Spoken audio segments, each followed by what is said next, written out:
ini forum untuk mengakomodir keresahan teman-teman, Bang. Mengakomodir keresahan teman-teman yang selama ini mereka nggak tahu harus mengadu kemana. Mereka nggak jelas dengan keresahannya. Mereka resah dengan adanya peraturan pemerintah, tapi mereka nggak tahu kita itu harus bagaimana. Ketika memang pemerintah ada itikat baik untuk menyelesaikan masalah non-ASN, harusnya teman-teman yang sudah mengabdi, teman-teman yang tadinya menjadi garda terdepan ketika menyelamatkan Indonesia pandemi COVID, mereka mendapatkan prioritas. Ini harusnya. Ini betul-betul mereka itu bekerja sukarela sesuai dengan namanya. Tenaga mereka dibutuhkan, tapi mereka tidak mendapatkan upah. Honornya sukarela juga. Honor ada yang sukarela, bahkan ada yang nggak digaji, Bang. Ada yang nggak digaji. Ada yang nggak digaji. Ini tenaga profesional kita loh. Kita melihat karena saya di Jakarta, angka non ASN jauh lebih besar ketimbang angka ASN. Yang Di Jakarta itu ya? Di Jakarta. Persentasenya berapa persen? Persentasenya itu 75% dengan 25%. 75% ini kalau nggak ada misalkan, Bang, Collab dong. lumpuh pelayanan kesehatan. Assalamualaikum warahmatullahi wabarakatuh. Telah hadir di studio Bang Sapri Latifan. Betul? Namanya Sapri Latifan? Saya Pri Latifan tepatnya. Sapri Latifan. Betul, Oke. kata. Siap. Terima kasih Bang Sapri sudah hadir di studio. Apa kabarnya?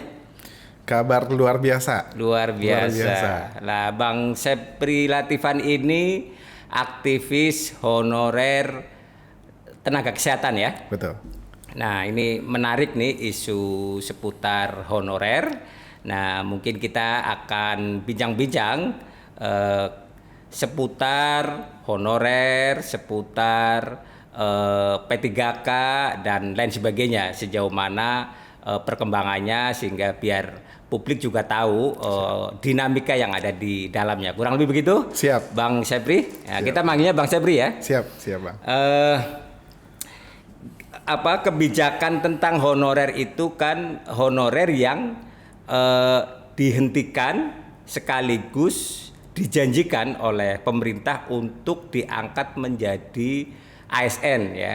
ASN dengan skema ya tentu daftar menjadi PNS gitu ya. Ada juga ASN melalui skema P3K. Bisa diceritakan awal mula kebijakan itu dan respon teman-teman khususnya di tenaga kesehatan. Betul. Siap. Terima kasih Bang Ato dan teman-teman dari podcast JA Podcast Jaga Asa ya, Bang. Ya, Jaga Asa. Ya, ini sebetulnya yang dibutuhkan sama teman-teman non ASN ini nih, ruang-ruang untuk menyampaikan aspirasi mereka, ruang-ruang menampung aspirasi mereka. Tentu kita apresiasi JA memfasilitasi ruang untuk menampung aspirasi teman-teman pekerja kesehatan khususnya tenaga non ASN. Kalau kita bicara non ASN yang statusnya beragam, Bang. Oke. Ada honorer, ada tenaga kerja sukarela, ada kontrak dan segala macamnya. Itu banyak sekali status di bawahnya, beragam. Awal mulanya itu tahun 2018 ada peraturan pemerintah yang jadi amanat dari peraturan pemerintah bahwasannya tenaga non ASN di instansi pemerintah itu harus diselesaikan. Oke. Harus diselesaikan sehingga nanti setelah 5 tahun setelah peraturan pemerintah ini terbit, sudah tidak ada lagi yang namanya tenaga non ASN. 5 tahun itu dihitung dari 2018. Iya, betul, dari peraturan pemerintah diterbitkan. Oke. Ya, itu sudah tidak ada lagi. Ya, tepatnya itu Desember 2023. 23 kalau terhitung 5 tahunnya 2023 ya. Iya. Semenjak itu kita terhenti 2019, 2020, 2021, 2022 itu kita Indonesia di pandemi COVID-19. Khususnya teman-teman pekerja kesehatan itu sibuk di pelayanan kesehatan. Sehingga, bahkan menjadi garda terdepan ya. Bahkan jadi selain jadi garda terdepan, tidak sedikit juga teman-teman kita yang jadi korban, Bang. Jadi korban. Dalam artian berapa banyak itu di data dari Kemenkes pekerja kesehatan kita yang akhirnya meninggal, yang gugur jadi pahlawan yang gugur dalam jadi penanganan pahlawan. COVID. Gitu. Iya. Gugur karena bekerja atau gugur seperti pada masyarakat umumnya kena COVID terus itu atau karena Dua-duanya bang, Oke. dua-duanya. Ada mereka yang gugur dalam bekerja, dalam bertugas, artinya mereka ada gugur kelelahan, terpapar COVID-19 sehingga mereka akhirnya meninggal. Itu datanya banyak sekali bang. Akhirnya di tahun 2021 kita bentuk forum komunikasi honorer nakes dan non-nakes Indonesia atau yang disingkat FKN Indonesia. Ini forum untuk mengakomodir keresahan teman-teman bang, mengakomodir keresahan teman-teman yang selama ini mereka nggak tahu harus mengadu kemana, mereka nggak jelas dengan keresahannya, mereka resah dengan adanya peraturan pemerintah, tapi mereka nggak tahu kita itu harus bagaimana. Kita coba resah dalam pengertian menyambut ini peraturan soal mereka bisa diangkat itu ya, diangkat menjadi ASN itu atau resah gimana tuh maksudnya resah itu? Isu berkembang itu sebenarnya beragam juga bang. Okay. Ada isu yang berkembang bahwasanya non ASN ini honor kontrak sukarela ini bakal dipecat-pecatin. Oh, malah ini isunya dipecat. Iya. Bukan isu diangkat menjadi ASN. Ada juga. Ya, ada juga makanya artinya dari kebijakan itu lahir di bawah macam-macam gitu. Beragam. Oke. Nah, beragam. Jadi isu yang berkembang di lapangan di grassroots itu beragam. Ada isu yang diangkat menjadi ASN, ada isu yang bakal dipecat-pecatin. Nah, ini yang kita coba mengakomodir emosional teman-teman. Sehingga kita bentuk FKHN, kita coba advokasi secara baik-baik, kita coba dengan cara persuasif, baik ke eksekutif maupun legislatif di tingkat pusat. Kita safari bang, safari ke lintas komisi di DPR yang bermitra dengan kementerian-kementerian terkait, baik itu Komisi 2, Komisi 9, Komisi 11, itu kita advokasi ke mereka terkait keresahan teman-teman dan terkait amanat dari peraturan pemerintah. Di eksekutif juga bang, kita ke safari juga lintas kementerian, Kementerian Pan-RB, Kementerian Kesehatan, Kementerian Dalam Negeri, Kementerian Keuangan yang belum kita jajal. Artinya perjuangan ini merupakan adalah ikhtiar dari forum untuk menyampaikan usulan dari teman-teman yang sudah kita tampung, bahwasanya ketika memang pemerintah ada itikat baik untuk menyelesaikan masalah non ASN, harusnya teman-teman yang sudah mengabdi, teman-teman yang tadinya menjadi garda terdepan ketika menyelamatkan Indonesia pandemi COVID, mereka mendapatkan prioritas. Ini harusnya. Ini yang kita perjuangkan, Bang. Betul. Ini mereka kurang apa mereka? Dedikasi mereka bekerja 3 tahun di saat pandemi. Mereka itu nggak sedikit yang nggak pulang ke rumah, Bang. Iya. Nginep di kerjaan karena menjaga keluarga di rumah agar tidak terpapar COVID. Ya, karena dia setiap hari berinteraksi dengan para penyintas COVID itu. Betul. Ya. Jadi mau tidak mau ya daripada pulang bawa virus lebih baik full ada di ya, tempat-tempat pelayanan itu ya. Betul, Bang. Jadi mereka nggak jarang yang nginep di rumah sakit, nginep di fasiankes yang mereka bekerja. Tapi gini Bang, kalau tidak salah nih, tapi juga saya nanti mau dikoreksi. Awal muncul pengangkatan honorer menjadi P3K itu dalam sebuah kesempatan itu yang saya baca di media. Waktu itu Menteri Azwar Anas, Menteri Menpan RB itu menyampaikan skala prioritas ya bahwa tenaga honorer banyak, tapi tenaga guru dan kesehatan menjadi prioritas yang akan diselesaikan. Nah, sejauh mana perkembangan di lapangan itu satu ya. Kedua, saya juga pengen tahu ya sejak kebijakan honorer itu kan begini, honorer dijadikan ASN, sekaligus di saat yang sama honorer juga ditutup sehingga tidak perlu ada penambahan honorer lagi. Itu bagaimana perkembangan di lapangan soal itu? Iya, betul Bang. Jadi mungkin pernyataan dari Menteri Pan-RB sebelumnya Pak Zoranas, saya merasa ini ada yang blunder ketika beliau masih menjabat jadi Menteri Pan-RB. Kita di tahun 2022 ada instruksi dari Kementerian Pan-RB melalui SE, surat edaran mereka yang dikeluarkan oleh Menteri Pan-RB untuk pendataan tenaga non-ASN. Tapi di pendataan tenaga non ASN ini disengaja dibikin klaster-klaster, gap-gapan antara ini non ASN yang digaji oleh sumber penggajiannya APBD atau APBN dan yang non ASN yang sumber penggajiannya BLUD. Ini dibagi. Jadi akhirnya ada teman-teman non ASN yang terdata masuk dalam database BKN sebagai pelaksana dari SE tersebut, SE-nya Pan-RB. Ada juga yang tidak, ada yang masuk, ada yang enggak. Oke. Gitu. Jadi ternyata di daerah dan jumlahnya hampir berimbang itu, yang tidak masuk dalam BKN, database BKN dengan yang tidak.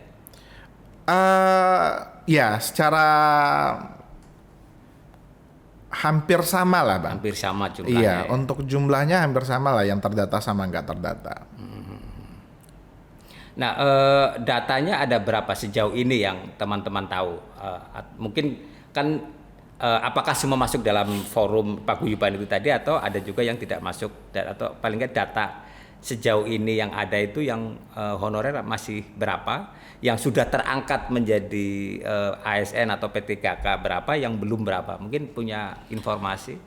Iya, kalau data pasti mungkin untuk semua non ASN itu baik itu karena ini forumnya fokus di Fasiankes ya Bang ya, fasilitas pelayanan kesehatan masyarakat yang punyanya pemerintah itu untuk angka realnya kita nggak tahu pasti Bang, karena tidak masuk dalam semuanya, belum terrangkul oleh FKH Indonesia. Jadi sehingga masih ada daerah-daerah lain yang belum tahu itu FKHN, atau bahkan ada juga daerah lain yang punya forum di daerah masing-masing yang skopnya hanya tapi kalau provinsi. kisaran honorer kalau nakes itu ada berapa sekarang? Kurang lebih 900 ribuan ada Bang. 900 ribu? Iya. Honorer tenaga kesehatan? Tenaga kesehatan. Banyak juga ya? Banyak. Itu terdiri dari apa saja itu? Yang tadi di awal Bang, yang status mereka itu beragam. Ada yang tenaga. Orang misalnya apakah dia termasuk misalnya tukang kebun puskesmas, itu termasuk nakes atau bukan misalnya? Oh bukan. Yang kita kriteria tenaga nakes itu apa saja itu? Iya. Jadi di kesehatan itu ada tenaga kesehatan yang terdiri dari perawat, bidan, farmasi gitu Bang. Ada tenaga medis, dokter gigi, ada lagi tenaga penunjang. Tenaga penunjang ya kita banyak juga, tapi mereka bekerja di Fasiankes yang berurusan dengan pelayanan kesehatan gitu Bang. Jadi kalau untuk profesinya itu banyak banget. Di kesehatan itu Bang, untuk di kesehatan, pekerja kesehatan itu kurang lebih ada sekitar 34 organisasi profesi. Ya artinya ada 34 lebih lah profesi kesehatan yang bekerja. Yang kategori nakes itu tadi ya? Yang kategori tenaga kesehatan, tenaga medis, dan tenaga penunjang. Oke. Nah 900 ribu itu yang per hari ini belum menjadi ASN ya, dalam hal ini P3K, atau 900 sebagian sudah masuk dalam P3K? Sebagian sudah terakomodir. Dari 900 itu? Dari 900 itu sebagian udah terakomodir. Ini 900 ini kan angka proyeksi. Angka proyeksi, oke. Bisa jadi angkanya lebih besar, bisa jadi angkanya lebih kisaran kecil. Lah ya, itu kisaran. Kisaran. Kenapa saya bilang ini lebih ada kemungkinan lebih besar? Karena teman-teman di daerah itu Bang ada yang namanya tenaga kerja sukarela. Ini betul-betul mereka itu bekerja sukarela sesuai dengan namanya. Tenaga mereka dibutuhkan, tapi mereka tidak mendapatkan upah. Honornya sukarela juga? Honor ada yang sukarela, bahkan ada yang nggak digaji Bang. Ada yang nggak digaji? Ada yang nggak digaji. Ini tenaga profesional kita loh. di Indonesia masih ada tenaga profesional kita Masih yang ada orang yang bekerja tidak digaji dan terus bekerja. ada. Atau mereka apa mungkin bahasa pasarannya dapat seripilan dari mana atau gimana gitu? Saya nggak tahu ya. Mereka bekerja awalnya mereka menerima lowongan, menerima kerjaan dengan tidak digaji itu. Saya nggak paham apa yang mendorong Memotivasi mereka untuk mau bekerja nggak mau dibayar. bekerja nggak digaji. Tapi itu fakta itu ada. Itu fakta. Setelah saya pernah kebetulan di forum kita juga ada Bang. Pekerja kesehatan yang tidak mendapatkan upah sama sekali itu ada. Tapi semua ada kontraknya. Ada. Sekalipun katakanlah honorer yang tidak digaji sama sekali. Ada surat tugas dari Ada surat tugas itu. kepala. Kalau bekerja di puskesmas ada surat tugas dari kepala puskesmasnya, gitu. Ada. Jadi setelah kita coba nanya, yang memotivasi apa? Bekerja. Padahal kan mereka punya kesempatan di luar sana. Ternyata satu hal, pengabdian dan mereka tidak punya pilihan. Oke. Tidak punya pilihan untuk menjadi tenaga kerja sukarela, gitu. Dan mereka ada yang bertahan hingga belasan tahun. Menjadi tenaga honorer tanpa gaji. Tahu gajinya berapa. Ya, Atau tanpa tahu akan mendapatkan upah berapa dari pekerjaannya. betul. Waduh, luar biasa ya. Belasan tahun. Belasan tahun. Belasan tahun. Satu alasan mereka bertahan. Apa itu? Harapan. Oh, Harapan oke. yang Mudah-mudahan suatu saat Betul. gitu ya, jadi pegawai tetap atau jadi pegawai apapun istilahnya gitu ya. Betul. Harapannya mengarah ke sana juga ada ya, besar Betul. ya. Tadi itu angka 900 itu kan sebagian sudah diangkat ya. Iya. Nah, yang belum kira-kira itu ya. Kan gini, maksud saya gini, sejauh yang saya tahu ya, bahwa kebijakan honorer pertama dihentikan. Ya, dihentikan dan akan diselesaikan. Dalam hal ini diangkat menjadi salah satunya adalah skema menjadi ASN lewat skema P3K itu tadi. Nah, selesai ya, kalau tadi 2018 dimulai kan selesai 2023, terus diperpanjang sampai akhir 2024. Dan ini sudah akhir nih, udah Desember nih. Yeah. Nah, ada berapa ini yang ya tentu bukan angka pasti ya, tapi paling nggak kisaran teman-teman tenaga kesehatan yang belum terakomodir oleh kebijakan menjadi ASN. Kalau angkanya nggak bakal jauh dari 900.000 Bang. Artinya terakomodir menjadi ASN, baik itu P3K maupun ASN PNS yang 2 tahun sebelumnya ini. Karena memang pembukaan 2 tahun, tapi formasi yang dibukanya kecil. Ya artinya angka yang belum terakomodirnya masih sangat-sangat besar. Makanya kita Separohnya? Wah, belum jauh Bang. Belum ada separohnya dari Belum 900. separohnya. Belum separohnya, dan ini kebijakan akan berakhir.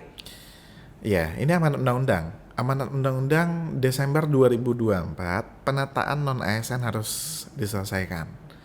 Ini kita khawatirkan apabila teman-teman pendataannya belum selesai.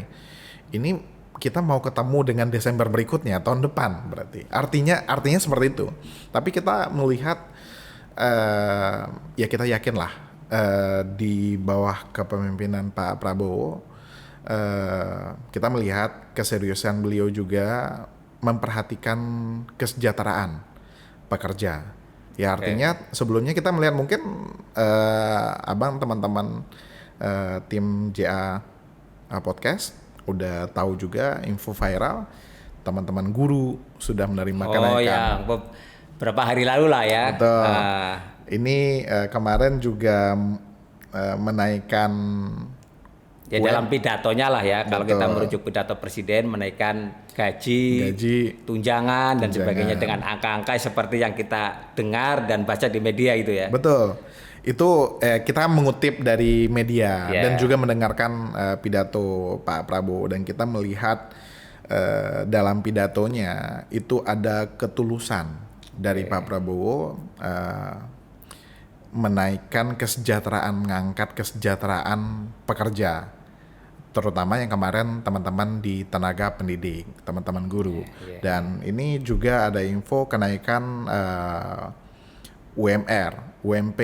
Ya, kalau nggak salah Pak 6,5% apa ya? 6,5. Artinya ini kabar gembira juga buat teman-teman buruh. Ya, artinya ini soal waktu. Saya berusaha untuk meyakinkan teman-teman pekerja kesehatan, khususnya yang di FKHN, bahwasanya ini hanya persoalan waktu. Ini nanti teman-teman pekerja kesehatan juga akan mendapat giliran, mendapatkan atensi dari pemerintah yang sekarang.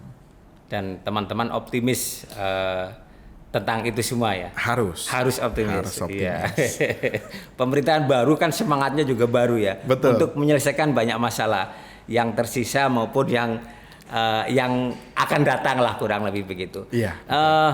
Gambarannya ya tentu yang Mas Sepri tahu di internal nakes, tapi secara umum soal honorer ini gimana? Ya honorer kan banyak lah, ada guru, ada nakes, mungkin ada apalagi lah ya ininya ya lain-lain gitu ya.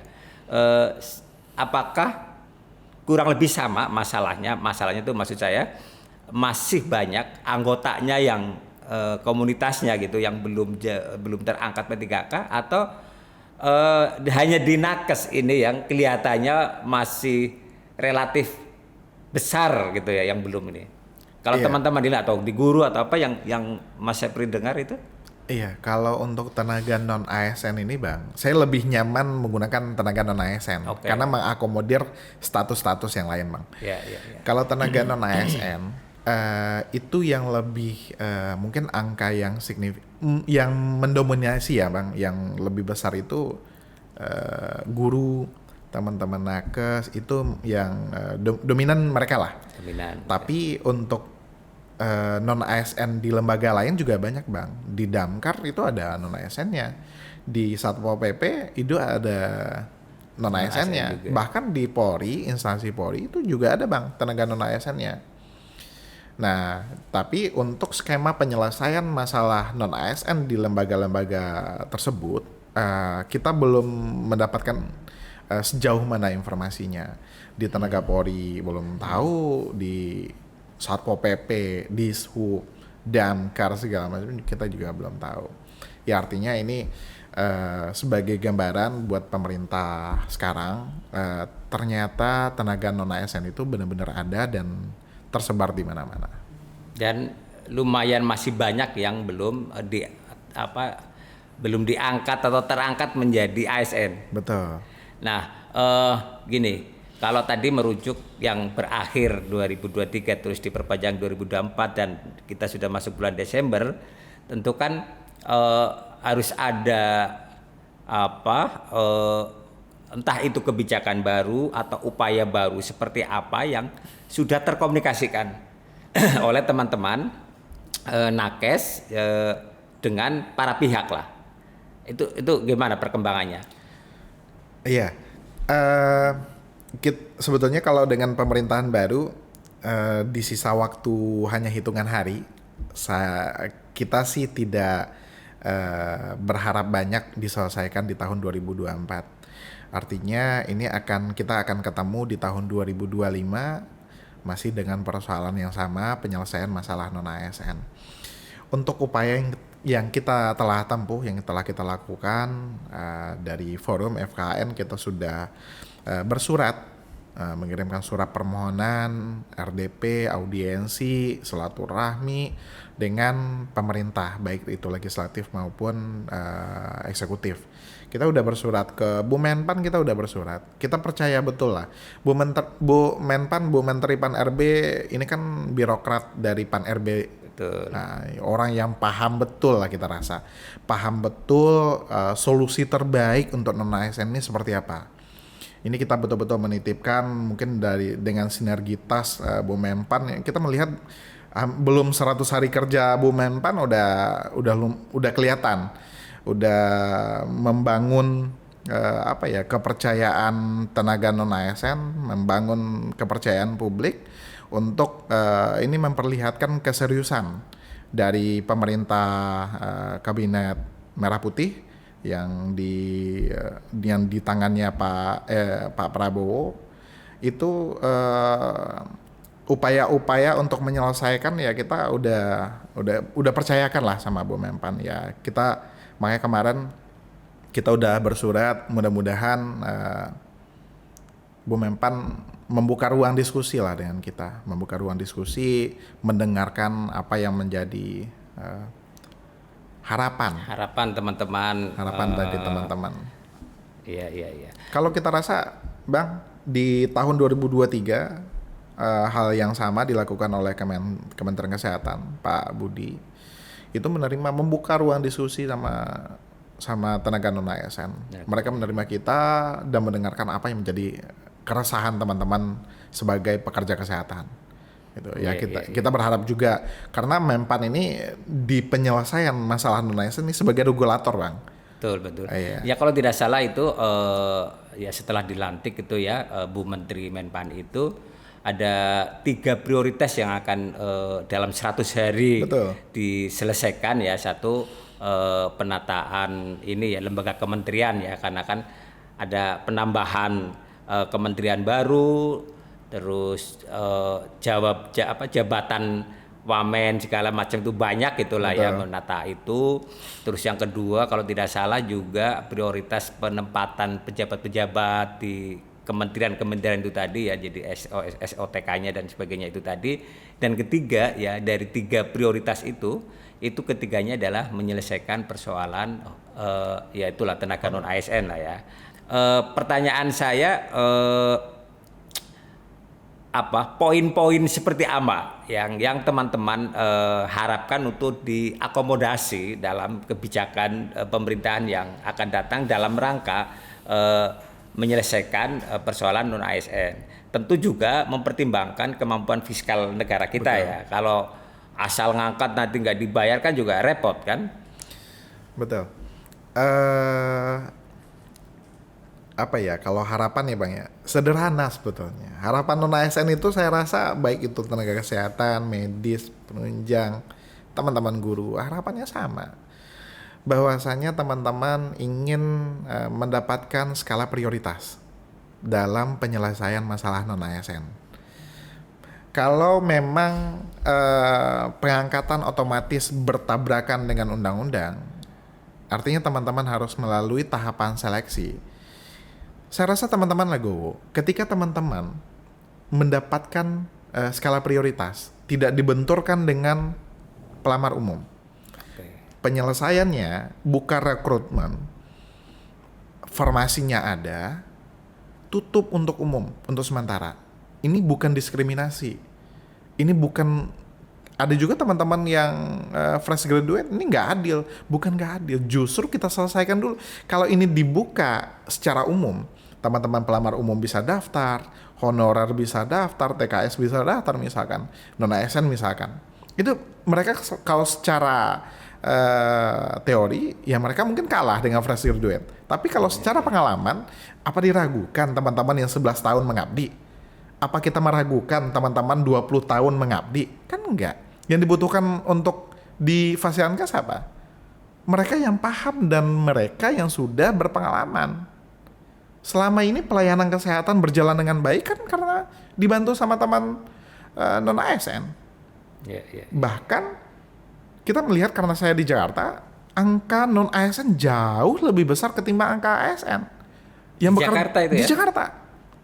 Persentasenya berapa persen? Persentasenya itu 75% dengan 25%. Jadi tenaga non-ASN, tenaga kesehatan non-ASN di DKI Jakarta 75% adalah non-ASN. Non-ASN. Oh. Artinya gini, pelayanan kesehatan di Jakarta, terlayaninya masyarakat, kebutuhan kesehatannya di Jakarta itu nggak lepas dari andil teman-teman non-ASN. Karena jumlahnya sangat besar. 75% ini kalau nggak ada misalkan Bang, kolab dong. Lumpuh pelayanan kesehatan. Khususnya di Jakarta misalkan, kalau saya bicara dari Jakarta, lumpuh.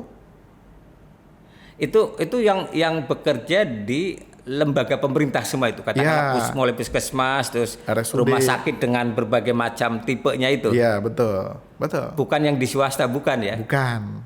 Bukan.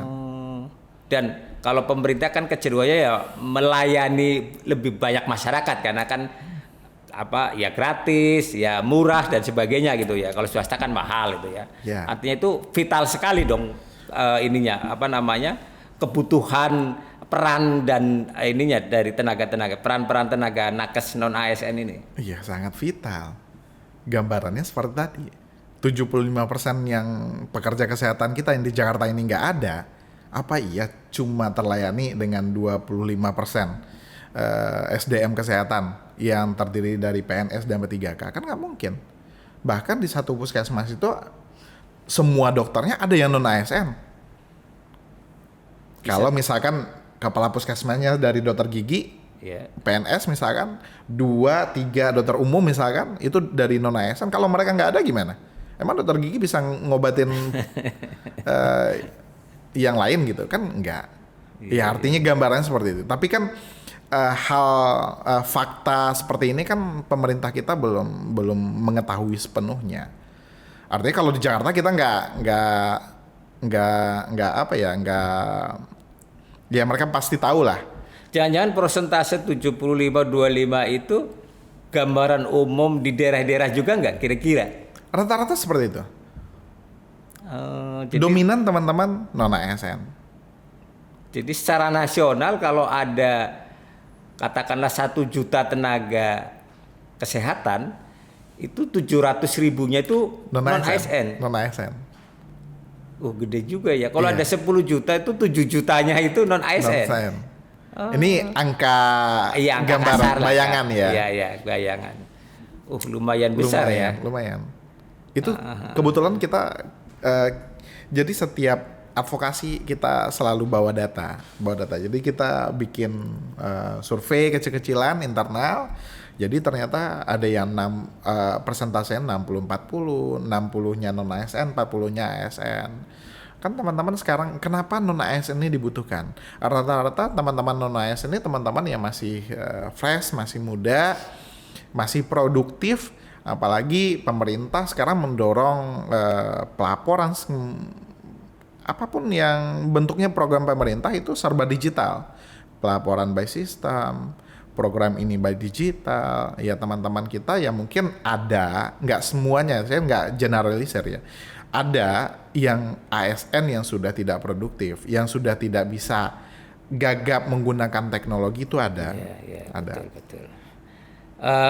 Bang Syafri, terakhir nih, apa namanya? Saya yakin tadi sudah disampaikan, yakin dan percaya dengan pemerintahan yang baru ini ya, yang baru dibentuk dengan presiden yang baru juga gitu ya. Saya ingin tahu harapan, terus juga ini skema yang diusulkan ya dalam upaya menyelesaikan tenaga non ASN di lingkungan kesehatan ini. Balik lagi Bang, harapan dari teman-teman tenaga non ASN khususnya pekerja kesehatan itu mereka berharap mendapatkan prioritas dari pemerintah, mendapatkan kepastian. Jadi sudah mendapatkan prioritas, pemerintah juga memperhatikan kesejahteraan mereka. Tidak hanya kesejahteraan upah, tapi kesejahteraan status mereka juga diperhatikan. Itu ketika kesejahteraan mereka terperhatikan, mereka betul-betul fokus dan full total pelayanan pengabdian. Ya, artinya yang jadi poin dari perjuangan adalah memperjuangkan kesejahteraan, baik itu status dan upah, memperjuangkan regulasi di regulator, yaitu ada di PAN-RB, bagaimana di regulasi ini mengatur bahwasannya tenaga non ASN yang sudah mengabdi harus mendapatkan prioritas ketika adanya rekrutmen CASN, baik itu CASN P3K maupun CASN PNS. Yang ketiga adalah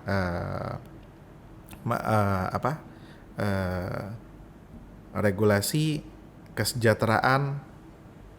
2 poin ini yang harus pemerintah mempertimbangkan gitu. Karena keberadaan teman-teman, apalagi Abang tadi menjelaskan, mereka merupakan garda terdepan ketika pandemi. Mereka menyelamatkan Indonesia, bangsa yang besar ini, menyelamatkan jutaan nyawa. Ya harus mendapatkan reward lah. Ya. Luar biasa. Terima kasih Bang Sepri. Bincang-bincang singkat kita mudah-mudahan bisa mencerahkan buat kita semua, buat teman-teman yang selama ini atau masih menjadi tenaga non ASN. Pemerintah juga mendengarkan bahwa ada persoalan-persoalan dan tentu pemerintah memang hadir untuk menyelesaikan persoalan di masyarakat sebagai warga yang dipimpin oleh pemerintah hari ini. Terima kasih Bang Sepri.